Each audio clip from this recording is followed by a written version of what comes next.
नमस्ते छात्रों। सभी छात्रों का 5वीं की कक्षा में स्वागत है। आज हम सब जानते हैं कि पूरे देश में कोरोना की महामारी के कारण सब कुछ ठप हो गया है। हम देखते हैं कि सभी कार्यालय, दफ्तर, ऑफिस, स्कूल, कॉलेजेस सब कुछ बंद है और इसके चलते आज हम भी आमने सामने बैठकर नहीं पढ़ लिख नहीं सकते हैं।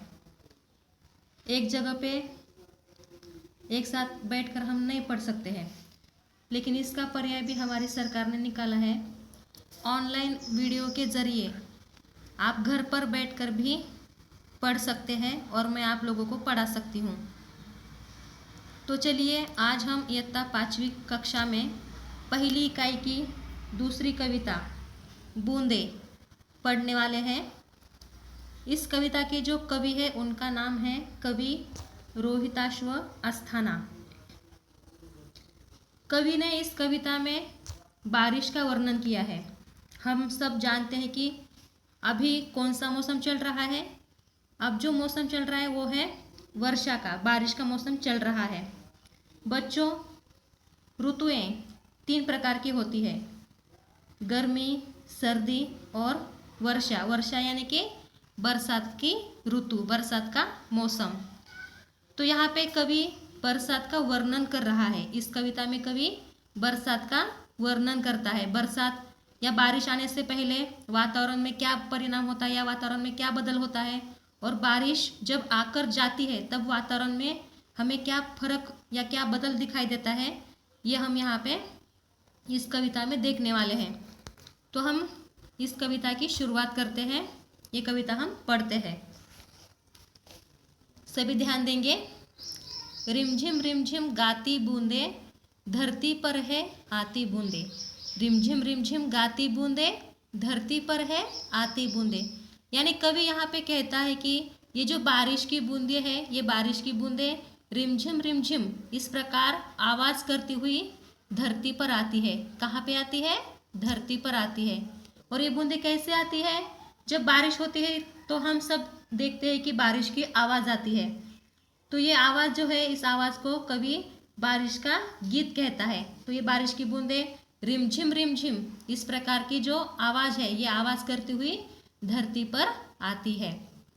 रिमझिम गाती बूंदे, धरती पर है आती बूंदे। बारिश की बूंदे रिमझिम इस प्रकार आवाज करते हुए धरती पर आती है। अब इसके बाद क्या होता है? बारिश की बूंदें धरती पर आने के बाद कहाँ कहाँ पे गिरती है, ये हमें देखना है। तो ये बारिश की बूंदें देखो कहाँ कहाँ गिरती है। खेतों बागों मैदानों में हरियाली फैलाती बूंदें। खेतों बागों मैदानों में हरियाली फैलाती बूंदें। तो ये बारिश की बूंदें जो है, ये धरती पर आने के बाद कहाँ कहाँ पे गिरती है? खेतों में गिरती है। खेत यानी जहाँ पे किसान क्या करते हैं? अपनी फसल उगाते हैं। वहाँ पे वो बीज बोते हैं, जिसके कारण क्या होता है? अनाज उगता है और वो अनाज हमें खाने के लिए मिलता है। उसी अनाज के कारण हम अपना जीवन जीते हैं। तो खेतों में ये बारिश की बूंदें गिरती है। उसके बाद कहाँ गिरती है? बागों में। जो बगीचा होता है, जहाँ पे अलग अलग प्रकार के हमें पेड़ दिखाई देते हैं, फूलों के या और कोई पेड़, हम सब प्रकार के हमें वहाँ पे पेड़ दिखाई देते हैं। पेड़ पौधे होते हैं। वहाँ पे बच्चे खेलने के लिए आते हैं, उनके बहुत सारे खिलौने होते हैं। उस जगह को हम क्या कहते हैं? बाग कहते हैं, बगीचा कहते हैं। तो ये बारिश की बूंदें बागों में भी गिरती है। उसी प्रकार मैदान, ये जो खुले मैदान होते हैं ना, जहाँ पे सभी बच्चे खेलने के लिए आते हैं, तो ऐसे खुले मैदान पर भी ये बारिश की बूंदें गिरती है। तो खेतों बागों मैदानों में ये बारिश की बूंदें गिरती है। और फिर क्या होता है? हमें हर तरफ जहाँ भी हम देखें वहाँ पे हमें क्या दिखाई देता है? हरियाली ही हरियाली दिखाई देती है। जिस प्रकार एक दुल्हन ने हरा जोड़ा पहना है, उस प्रकार हमें हर तरफ दिखता है कि हरियाली ही हरियाली वहाँ पे हमें दिखाई देती है। तो ये बारिश की बूंदें खेतों में, बागों में, मैदानों में, सभी जगह पे हरियाली ही हरियाली फैलाती है। उसके बाद हमें देखना है कि बारिश की बूंदें और कहाँ कहाँ गिरती है। धरती से नालों नदियों में सागर में मिल जाती बूंदें। धरती से नालों नदियों में सागर में मिल जाती बूंदें। तो ये बूंदें खेतों बागों में तो गिरती ही है, मैदानों में भी गिरती है। उसके बाद क्या होता है, ये धरती पर जो नालियाँ होती है ना, जिसे हम गटर कहते हैं, तो ये बारिश की बूंदें नालों में जमा होती है और फिर क्या होता है, ये नाली से बहते हुए जाकर नदी में मिलती है। और नदी कहाँ पे मिलती है, नदी फिर जाकर सागर में मिल जाती है। तो इस प्रकार कवि यहाँ कहता है कि ये बूंदें धरती पर आने के बाद नालियों में जमा होती है, गटर में जमा होती है और फिर ये बहते हुए जाकर नदी में मिलती है। और नदी का संगम कहाँ पे होता है, या नदी कहाँ पे मिल जाती है, सागर में मिलती है। तो आखिर में ये बूंदें सागर में एक साथ मिल जाती है। धरती से नालों नदियों में सागर में मिल जाती बूंदें। अब इसके बाद हमें देखना है, गर्मी से तपते लोगों को शीतलता पहुंचाती बूंदें। गर्मी से तपते लोगों को शीतलता पहुंचाती बूंदें। तो हम सब जानते हैं कि वर्षा के पहले कौन सी ऋतु होती है, गर्मी की ऋतु होती है। जो लोग गर्मी के कारण हैरान हुए थे, परेशान हो गए थे, सब लोग इसी इंतजार में रहते हैं कि कब बारिश होगी, कब हमें शीतलता मिलेगी, कब हमें एक ठंडक मिलेगी। सभी इसी इंतजार में रहते हैं। और तभी क्या होता है, ये बारिश क्या करती है, सभी लोगों की इच्छा पूरी करती है। और जो लोग हैरान हुए थे, परेशान हो गए थे, गर्मी के कारण तप रहे थे, तो ऐसे तपते हुए लोगों को एक शीतलता, एक ठंडी फुहार कौन देता है, बारिश की बूंदें। तो कवि कहता है कि गर्मी से जो लोग तप रहे थे, हैरान हो गए थे, परेशान हो गए थे, ऐसे लोगों को एक शीतल ठंडी फुहार से बारिश की बूंदें नहलाती है। बारिश की बूंदें क्या करती है, उन्हें शीतलता पहुंचाती है, ठंडावा पहुंचाती है। अब इसके बाद हमें देखना है और बारिश की बूंदें क्या क्या करती है। आगे देखिए, मेंढक, मोर, पपीहे, कोयल। मेंढक, मोर, पपीहे, कोयल, इन सब का मन हर्षाती बूंदें। हम सब जानते हैं कि बरसात सभी को अच्छी लगती है, सभी बच्चों को अच्छी लगती है, सभी जो पशु पक्षी है उन्हें अच्छी लगती है, सभी को वर्षा या बरसात अच्छी लगती है, सभी खुश हो जाते हैं। बारिश आने के बाद सभी खुश होते हैं। तो इसी प्रकार ये जो पशु पक्षी है, इन्हें भी ये वर्षा या बारिश बहुत अच्छी लगती है। तब हम क्या देखते हैं कि जो मेंढक है, वो मेंढक क्या करते हैं, अपनी आवाज़ में गाते हैं। आपने कभी सुना होगा कि बरसात में आपको मेंढक की आवाज़ सुनाई देती है। तो ये मेंढक क्या करता है, उन्हें वर्षा या बरसात अच्छी लगती है, तो इसलिए वो अपनी खुशी अपनी आवाज़ में जाहिर करते हैं, खुशी को दिखाते हैं, अपनी आवाज़ में वो गाते हैं। उसके बाद क्या है, मोर है। मोर हमारा क्या है, मोर हमारा राष्ट्रीय पक्षी कौन है, मोर है। तो ये मोर क्या करता है, मोर को भी बरसात अच्छी लगती है। तो मोर क्या करता है, अपने जो पंख है उसे फैलाकर वो नाचता है, गाता है। तो मोर भी अपनी खुशी जाहिर करता है। उसके बाद पपीहा है या कोयल है, ये सभी जो पशु पक्षी है, ये सभी क्या करते हैं, अपनी अपनी आवाज़ में गाते हैं, अपनी खुशी को जाहिर करते हैं, नाचते गाते हैं। तो इस प्रकार कवि कहता है, मेंढक, मोर, पपीहे, कोयल, सबका मन हर्षाती बूंदे, इन सभी को एक खुशी देती है।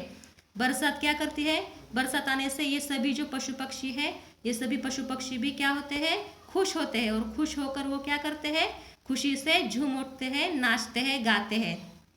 ठीक है। इसके बाद आगे देखिए, पुरवाई के रथ पर चढ़कर, पुरवाई के रथ पर चढ़कर इठलाती मुस्काती बूंदे। तो आखिर में कवि कहता है कि ये जो बारिश की बूंदे हैं या बारिश की जो हवाएं हैं, तो ये बारिश की हवाएं कहाँ से आती है, पूरब दिशा से आती है। कहाँ से आती है, पूरब दिशा से आती है। तो इसलिए कवि कहता है कि पुरवाई के रथ पर चढ़कर इठलाती मुस्काती बूंदे। तो ये बारिश की बूंदे पूरब दिशा से इठलाते हुए, मुस्काते हुए, सबको खुशी देते हुए यहाँ पे आती है और सबको आनंदित करती है, सभी को खुशी देती है। सभी बच्चे खुशी से झूम उठते हैं और बारिश के जो गीत है, बारिश के गीत गाते हैं, या फिर जो खिलौने होते हैं वो खिलौने बनाकर वो बारिश में खेलते हैं, बारिश में गाते हैं। इस प्रकार सभी को खुशी देने वाली ये बरसात यहाँ पे आती है, वर्षा आती है, बरसात आती है और सभी को खुशी देकर वो जाती है। तो इस प्रकार हमने यहाँ पे ये कविता पढ़ी है। अब इसके बाद मैं क्या करूँगी, आपको ये कविता गाकर सुनाऊंगी। सभी ध्यान देकर ये कविता सुनेंगे, ठीक है।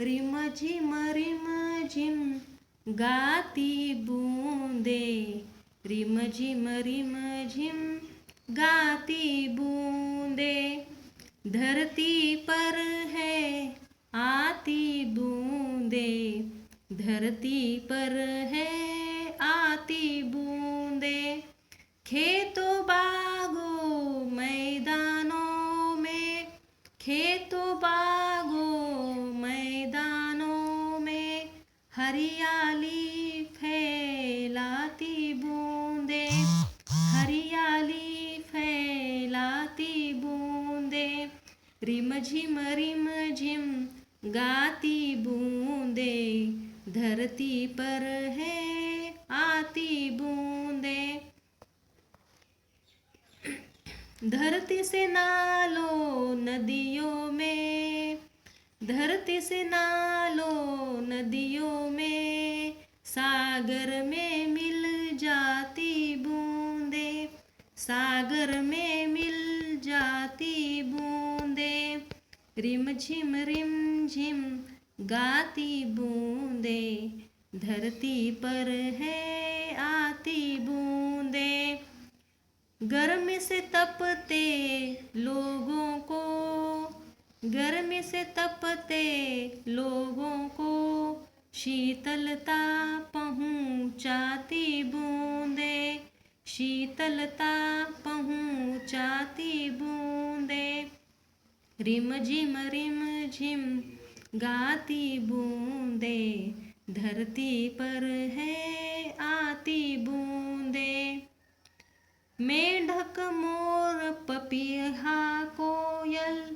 मेढक मोर पपीहा कोयल, सबका मन हर्षाती बूंदे, सबका मन हर्षाती बूंदे, रिम झिम गाती बूंदे, धरती पर है आती बूंदे, पुरवाई के रथ पर चढ़कर, पुरवाई के रथ पर चढ़कर, इठलाती मुस्काती बूंदे, इठलाती मुस्काती बूंदे, रिम झिम गाती बूंदे, धरती पर है आती बूंदे, रिम झिम गाती बूंदे, धरती पर है